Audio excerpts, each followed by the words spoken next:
성경은 고대 세계에서 가장 복잡한 구조물들 중 일부를 묘사하고 있으며 이는 수세기 동안 과학자, 엔지니어, 고고학자들을 매료시켜왔다. 그 중에는 강철이나 콘크리트와 같은 현대적인 재료를 사용하지 않고 첨단 기술이나 기계의 지원 없이 세워진 건축물들이 있으며 오늘날에도 엔지니어들에게 도전장을 내민 사례들이 있다.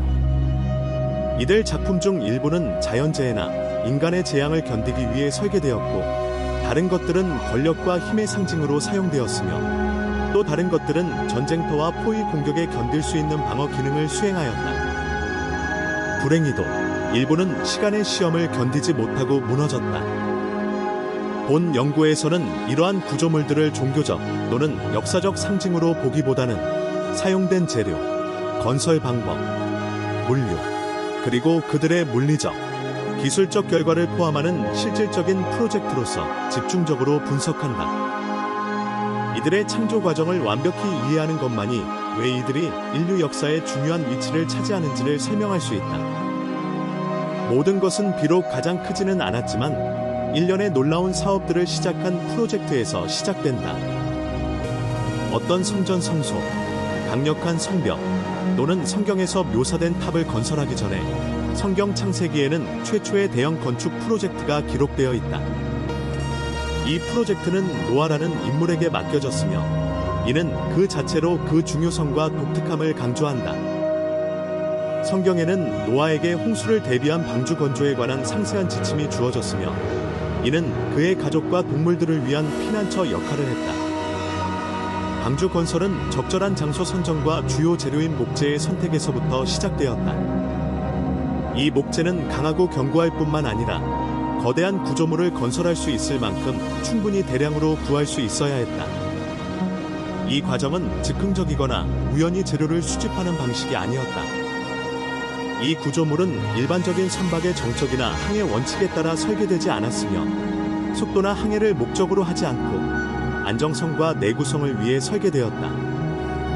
방주의 기본 파라미터는 내부 공간, 무게 분포, 그리고 장기간의 물과 시간에 견딜 수 있는 구조적 강도였다. 성경적 묘사에서는 방주를 여러 층으로 조직하며 내부에는 다양한 구획이 나뉘어지고 외부에는 누수방지용 밀폐 구조가 갖추어졌다.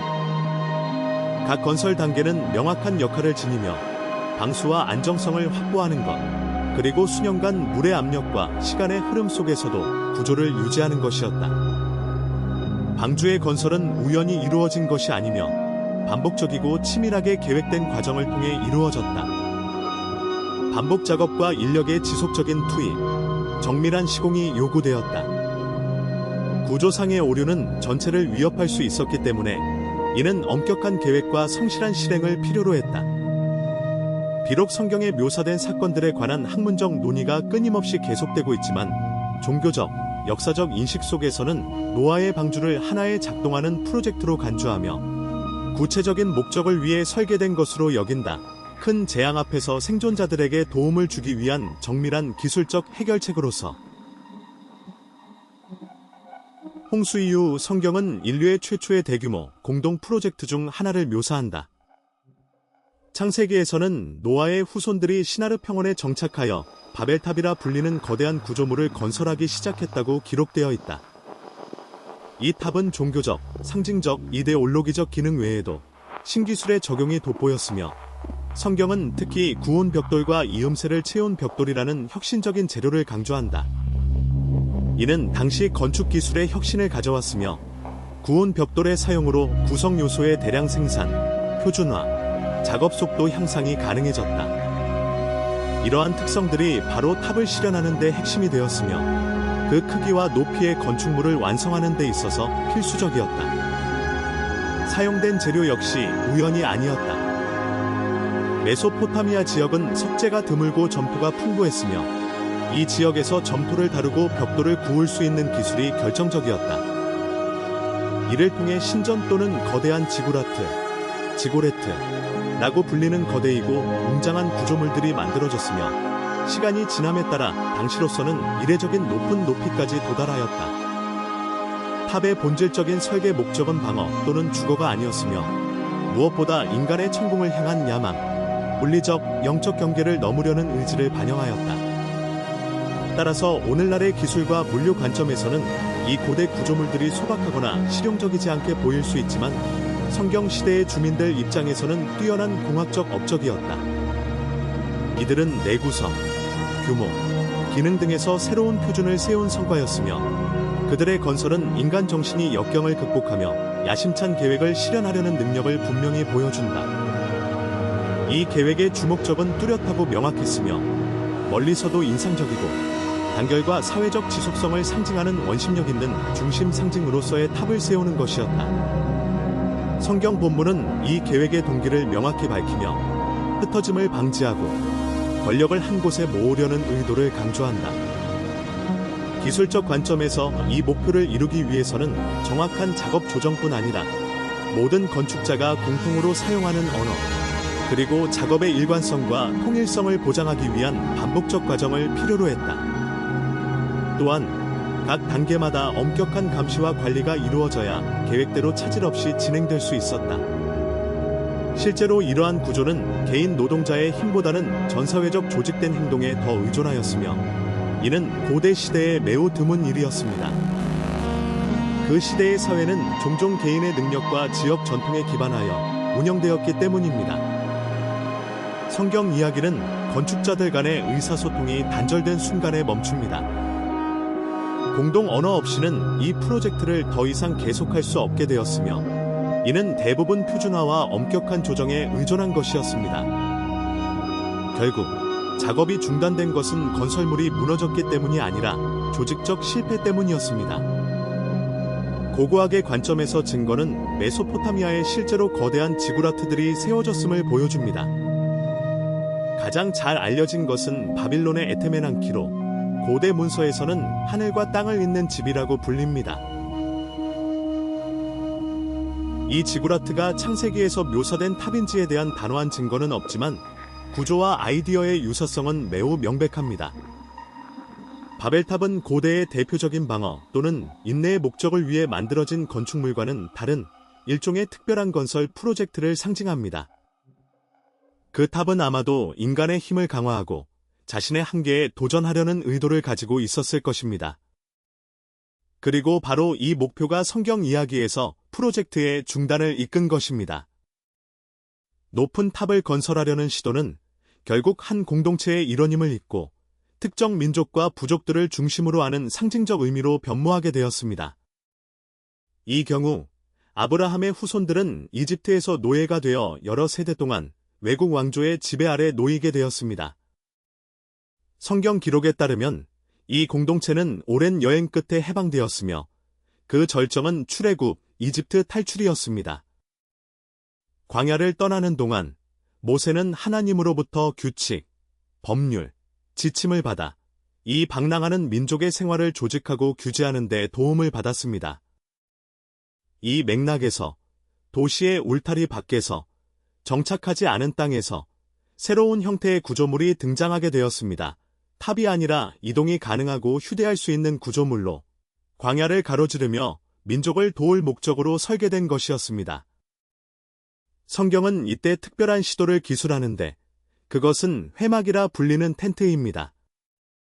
이는 고정된 건축물이 아니라 쉽게 설치하고 해체하며 여러 장소로 옮길 수 있도록 설계된 구조물입니다. 기술적인 측면에서 이러한 구조물을 만들기 위해선 엄청난 정밀성과 세심함이 필요했습니다. 성경 텍스트는 정확한 치수, 사용 재료, 그리고 본질적인 모듈식 구조를 제시하며 이는 각 부분이 완벽히 맞물리도록 하고 수십 년 동안 여러 번 재조립할 수 있도록 하는 것이 목적이었습니다. 회막의 기초는 수직 나무 판넬이었으며 이는 금속 기둥 위에 지지되었습니다. 성경에 따르면 이 기초들은 주로 사람들의 헌금으로 녹인은으로 만들어졌다고 합니다. 이와 같이 무게는 기능적뿐만 아니라 상징적 의미도 지녔으며 구조물의 무게와 가치를 더해 각 요소가 이 거룩한 공동건축의 기여함을 강조했습니다. 성막의 구조를 이루는 목재 판자는 얇은 금박으로 덮여 있었으며 특히 연결 부분인 링과 결합 요소는 정교하게 금으로 장식되었습니다.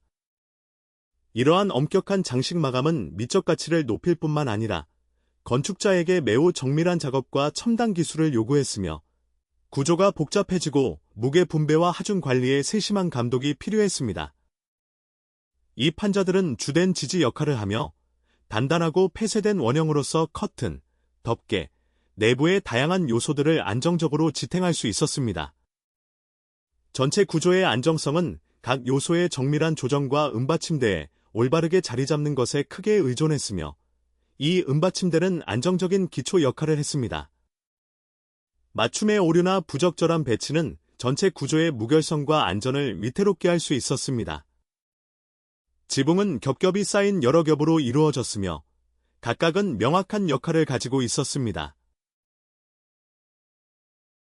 이러한 겹은 내부 공간을 강한 태양이나 돌풍으로부터 보호하는 역할을 했을 뿐만 아니라 사막의 거친 조건에서 발생하는 마모와 손상으로부터 간접적으로 보호하였습니다.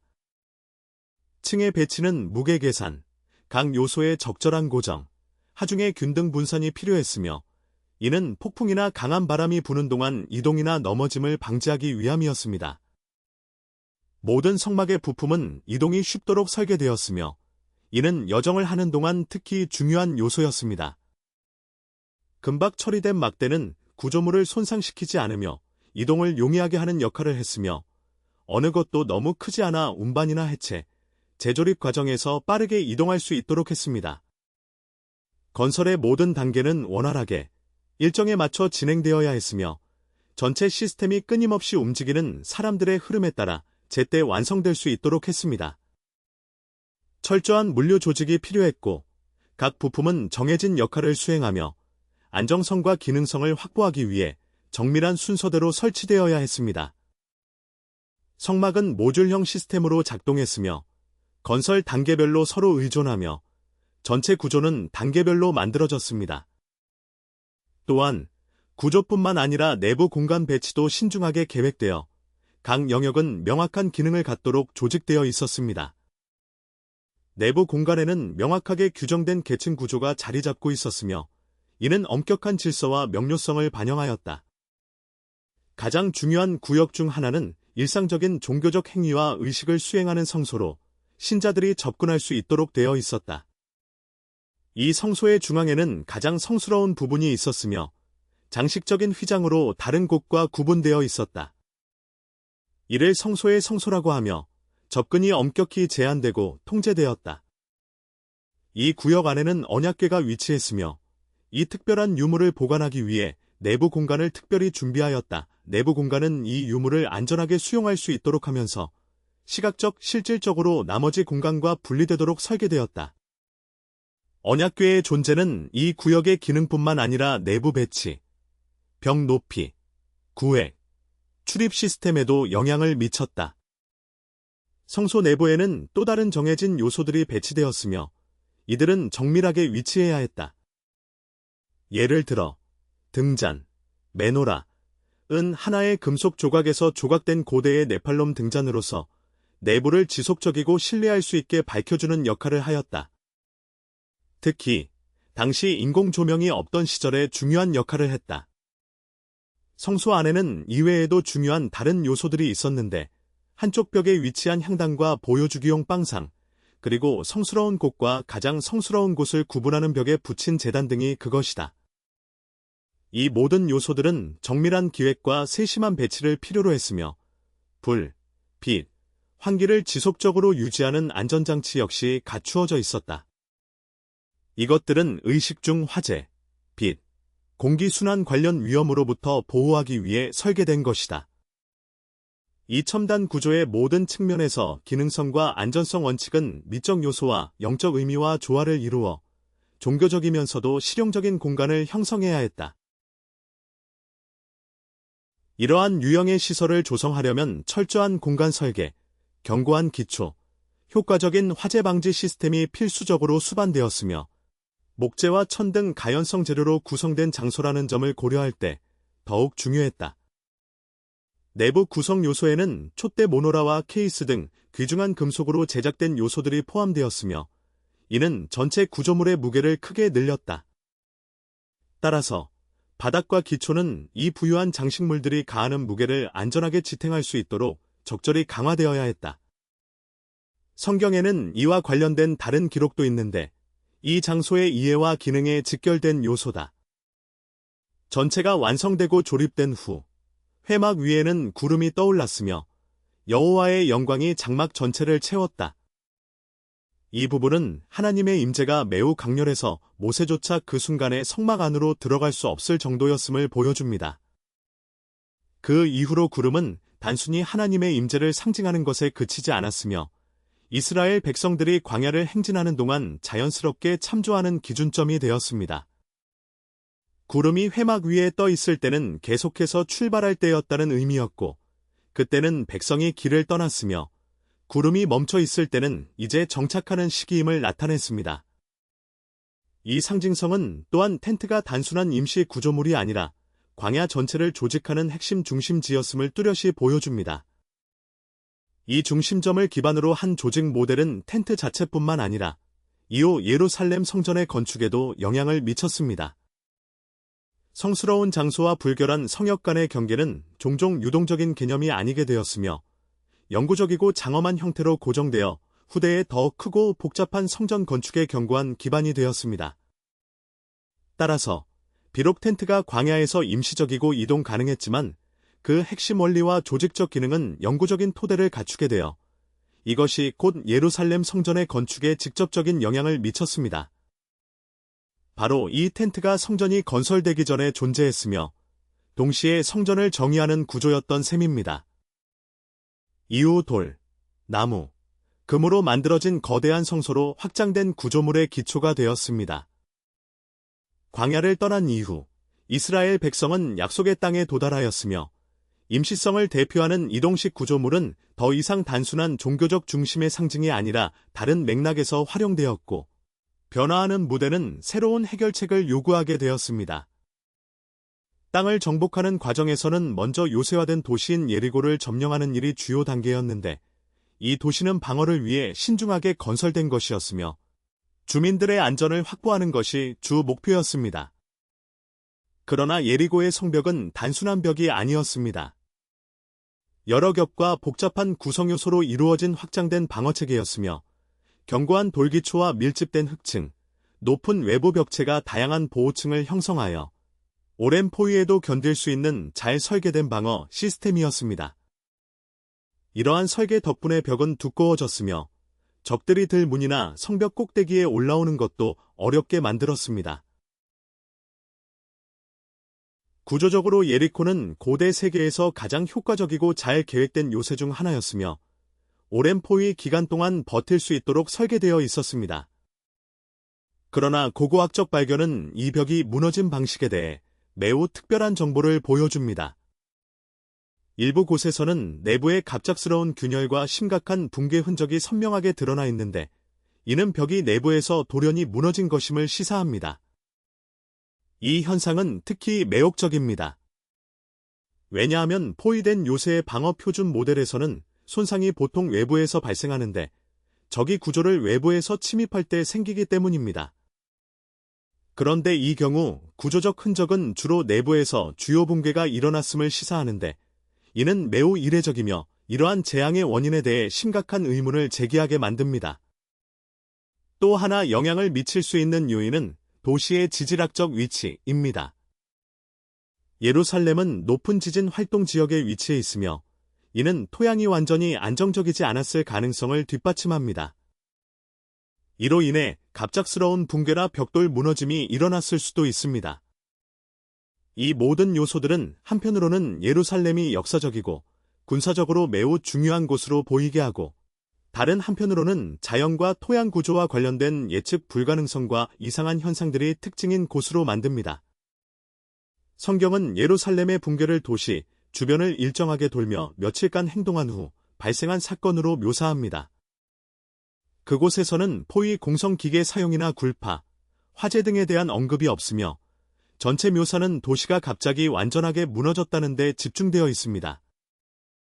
성벽이 무너졌을 때 바로 도시 내부로의 직행로가 열리면서 붕괴가 매우 급작스럽고 극적이었다는 사실이 확인됩니다. 이러한 사건에 대해 다양한 해석이 존재하지만 한 가지 사실은 변하지 않습니다. 당시에 가장 견고하고 정교하게 만들어진 요새 중 하나가 예상치 못하게 무너졌다는 점입니다. 인간의 침입에 효과적으로 방어하기 위해 제작된 구조물이 그냥 부서졌으며 이는 예기치 못한 구조 붕괴를 보여줍니다. 이 사례는 성경 역사상 드문 일이 아니었습니다. 시간이 흐르면서 지금까지 장소를 옮겨 다니던 민족은 약속의 땅에 정착하기 시작했고 삶은 계속 움직이고 떠돌던 것에서 벗어나 영토를 조직하고 도시를 건설하며 통치의 장소를 마련하는 데 집중하게 마련이었습니다. 이러한 새로운 사회 정치적 체제에서 최초의 군주국, 즉 왕국들이 형성되어 국경과 권력의 중심이 정해졌습니다. 처음에 임시로 사용되던 이동식 텐트인 성막 대신 이제는 하나님과 사람들을 위해 영구적인 거처를 마련하려는 움직임이 나타났습니다. 종교적 기능과 이동성이 여전히 유지되었지만 실질적으로 사원은 더 이상 임시적이 아니게 되었습니다. 단순히 펴서 사용하는 텐트가 아니라 여러 세대에 걸쳐 사용될 거대한 영구 건축물로 변화된 것입니다. 종교적 중심지는 폐쇄되지 않고 그 성격이 바뀌었습니다. 이제는 오랜 기간 사용할 목적으로 돌과 목재, 귀금속을 사용하여 건설된 보기에도 인상적이고 내구성이 강한 구조물로 계획되었습니다. 솔로몬 왕 시대의 성전 건축에 대한 아이디어가 제시되었으며 이는 이동식 장막 대신 영구적인 성전을 건립하는 것이었다. 이 아이디어는 안정적이고 편리한 통치의 집과 크고 영구적인 예배 장소 간의 유사성에서 비롯되었다. 물론 다윗은 이러한 뜻을 표명했으나 이 계획의 주된 실행자는 아니었다. 그의 아들 솔로몬 왕이 이 비전을 추진하여 성전 건축을 시작했으며 이 성전은 이전 구조보다 상징적이고 실질적으로 더욱 견고하게 설계되었다. 이전의 건축물은 해체 가능하고 이동 가능했지만 그의 시대에는 한 곳에 단단히 정착되어 예루살렘의 중심에 자리 잡아야 했다. 성막의 구성과 배치를 위한 공간 구성 원칙은 유지되었으나 더 큰 규모로 확장되고 발전되었다. 성전 건물은 주로 돌과 목재로 지어졌고 내부는 정성스럽게 마감된 널빤지로 덮였으며 이후 순금으로 완전히 입혔다. 내부와 외부 벽돌, 천장, 노출된 구조 요소들은 얇은 금박판으로 덮였으며 이로 인해 전체 건물의 무게는 크게 증가하였다. 구조적 관점에서 금장 장식은 하중을 지탱하는 역할이 없었지만 이 구조물의 안정성과 강도를 유지하기 위해 매우 견고하고 튼튼해야 했다. 추가된 금 무게는 벽과 지주의 과부하를 피하기 위해 균등하게 분포되어야 했다. 기초와 전체 구조물은 설계와 시공에 있어서 적절히 만들어져 건물의 무게뿐만 아니라 내부에 배치되는 성물과 재료들을 지탱할 수 있어야 했다. 비록 금장 마감이 구조적 역할은 아니었지만 이 장소의 상징성과 위엄을 강조하는 데 중요한 역할을 했다. 이로써 다윗과 솔로몬 시대부터 예루살렘에는 대형이고 영구적이며 화려한 성소 건축이 시작되었으며 이는 종교와 정치가 불가분한 관계를 맺고 세대를 거쳐 계승될 증거를 남기게 되었다. 성전 내부는 일상생활과 종교의식에서 핵심 역할을 하는 명확한 기능 구역으로 세심하게 구분되었다. 가장 신성시되는 곳인 지성소는 가장 은밀하고 격리된 공간이었으며 그 내부에는 상징적이고 예술적인 의미를 지닌 요소들이 배치되어 있었다.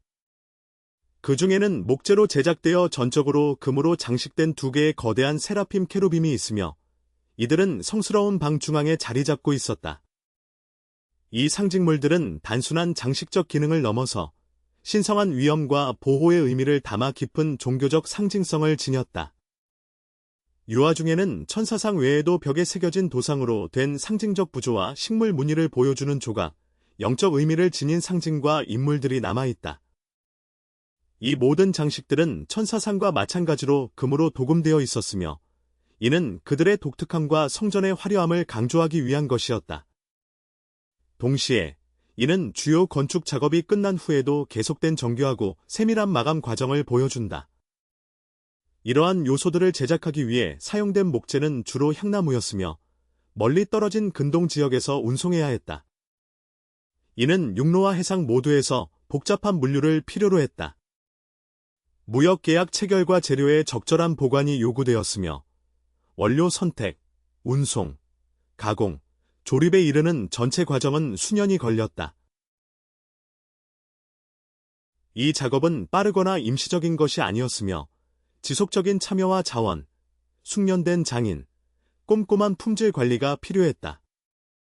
기술적으로 볼 때 솔로몬의 성전은 고대 세계 차원에서 보기 드문 특별한 프로젝트로 다양한 재료와 기술이 통합된 건축적 해결책을 결합하였다. 내부 마감은 높은 수준의 세부 묘사를 유지했으며 이는 프로젝트의 복잡성과 난이도를 크게 높였다. 솔로몬 성전이 세워진 후 수세기 동안 예루살렘은 성전이 파괴된 후 성스러운 공간이던 원래 자리에는 새로운 건축물이 세워졌다. 포로 생활에서 돌아온 유대인들은 이전과는 달리 훨씬 단순한 형태의 새 성전을 건축하였으며 자원과 규모도 제한되었다. 그럼에도 불구하고 이전 성전과 동일한 축선 구조, 즉 동일한 축선 배치를 유지하였다. 그러나 가장 큰 변화는 하스모낭 헤롯 대제 시기에 일어났다. 그는 두 번째 성전의 전면적 재개발을 단행하면서 성전 단지 전체를 확장하고 주변 지역을 개조하였다. 가장 큰 도전은 건물의 확장 자체보다 비틀린 지형의 거대한 구조물이 안정적으로 자리 잡기 위한 강력한 토대 마련이었다. 이에 지사장은 강력한 인공 플랫폼을 건설하는 목표를 세웠으며 이 위에 새 성전을 세우고자 했다. 주변 언덕 둘레에는 거대한 이암벽들이 세워졌으며 이 벽들은 매우 큰 석블록으로 이루어졌고 일부는 수십 톤에 달하는 무게를 견뎌야 했다. 이를 위해 고급 운송 기술과 지뢰, 정밀한 맞춤이 필요했으며 안정적이고 오래가는 구조물을 만들기 위한 조치들이 이루어졌다. 바로 이 플랫폼 위에서 헤롯은 접근로를 확장하고 출입구 배치를 변경했으며 전체 복합단지를 대규모 종교적 도시 중심지로 변모시켜 수천 명의 순례자와 신자들을 수용할 준비를 갖추었다. 건축학적으로 볼 때 사원의 주 건물은 세 개의 주요 구역으로 기본 구분되어 있었다. 신도들을 위한 외부 지역, 제사장만 사용할 수 있는 공간, 그리고 중앙 건물인 성소였다. 이러한 계층적 구조는 군중의 흐름을 적절히 조절하고 성스러운 장소로의 접근을 가능하게 하며 전체 복합체를 잘 조직된 기능적인 시스템으로 운영하는 데 중요한 역할을 했다. 성스러운 장소로 들어서는 바로 앞의 주 광장에는 매우 큰 제단이 자리 잡고 있었으며 이것은 구조적 요소 중 가장 중요하고 특징적인 것 중 하나였다. 이 견고하고 확장된 제단은 의식을 반복하는 동안 계속 사용되고 여러 번 불을 지피거나 무거운 물체를 견디며 긴 의식 기간 동안 유지될 수 있도록 설계된 것이었다. 제단의 위치는 우연이 아니었으며 주 사원의 입구 앞에 위치하여 가장 먼저 맞이하는 상징적 지점으로서 이곳에서 종교적 활동이 시작되었다. 바로 옆에는 의식을 위해 세척하는 데 사용되는 구리 그릇이 있었으며 이는 가장 신성한 공간으로 들어가기 전 정화 단계의 또 다른 과정이었다. 건축 측면에서 볼 때 이 세척용 연못은 견고하고 안정적인 기초가 필요했고 계속적인 수자원 공급이 필수적이었다. 이는 내부에 적절한 급수 및 하수 시설을 설치해야 함을 의미하며 이러한 요구는 이 전체 사원 구조물이 단순한 상징적 건축물이 아니라 실용적이고 기능적인 역할을 수행했음을 보여준다. 성소 자체는 전통적인 내부 구조를 유지했으며 가장 신성한 영역은 엄격히 구분된 공간이었다. 이 구역에는 특별한 촛대, 제사상, 향단 등 엄격한 배치가 요구되는 대상들이 배치되어 있었다. 이들은 공간 배치와 조명, 시스템의 조직에 매우 중요한 역할을 했으며 이러한 설계는 지속적인 기능을 보장하기 위해 의도적으로 신중하게 계획된 것이었다. 별도로 특별한 커튼 뒤에는 가장 성스러운 곳이 있었으며 원래 의도는 여기서 성스러운 방주를 보관하는 것이었다. 그러나 제2의 성전 시기에는 이 방주가 더 이상 그 장소에 있지 않았으며 공간은 여전히 건축적으로 별개의 구역으로 명확히 구분되어 있었다. 이 공허함은 비록 주요한 요소는 사라졌지만 역사적 증거로서 중요한 의미를 가진다. 기술적으로 볼 때 가장 성스러운 곳은 제한된 공간, 고립, 접근 제한을 유지했으며 원래 이 장소를 중심으로 했던 주요 대상은 사라졌지만 이 공간의 크기와 기능적 특성은 여전히 유지되었음을 보여준다. 건축 양식은 손상되지 않았으나 이 사원의 내용물은 파괴되었다. 비록 구조의 뛰어난 견고함과 전체 작품의 웅장함에도 불구하고 이 복합단지는 일상적인 기술적 실수나 퇴화로 인해 파괴되지는 않았다. 기원 70년경 로마의 예루살렘 포유전 도링, 성전은 의도적으로 불태워지고 해체되었다. 역사적 기록에 따르면 건물에 박힌 금은 녹아내려 돌 사이로 스며들었다고 한다.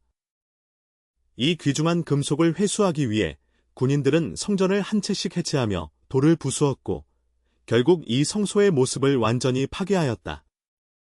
그 결과 큰 성전 플랫폼의 지지벽 일부만이 남게 되었으며 오늘날 가장 잘 알려진 것은 서쪽 벽인 성전벽, 위대한 헤롯 성전의 유산으로 남은 것이다. 이는 헤롯 대왕의 공학적 난이도와 규모, 기술적 정교함의 물리적 흔적을 증명한다. 따라서 두 번째 성전은 성경의 위대한 건축물의 한 주기를 마감하는 것으로 간주할 수 있다. 시간 속을 이동하며 존재했던 쌍육성과 처참히 무너진 최초의 성전들, 모두가 고대 세계에 대한 우리의 상상에 영향을 미친다. 하지만 헤롯 성전은 세월의 흐름과 파괴 시도에도 불구하고 의도적인 철거 때까지 훼손되지 않은 상태로 남아 있었다. 이 역사적 기록은 성경 묘사가 단순히 신학적 측면에 그치지 않음을 보여주며 실제 기술적 과정과 구체적인 결과를 반영한다는 것을 알 수 있다. 이는 믿음과 역사가 인류 문명에 영향을 끼친 공학적 작업들과 연관되어 있음을 증명한다. 이제 이들 역사적 건축물 가운데 가장 인상적인 것은 무엇이며 그 이유는 무엇이라고 생각하는지에 대해 생각해보자. 의견을 댓글로 나눠주세요. 만약 이런 내용들이 역사적이고 기술적인 관점에서 성경을 더 잘 이해하는 데 도움을 준다면 이 지식을 텍스트, 역사, 구체적 건축물로 깊이 있게 탐구하는 것이 유익할 것이다.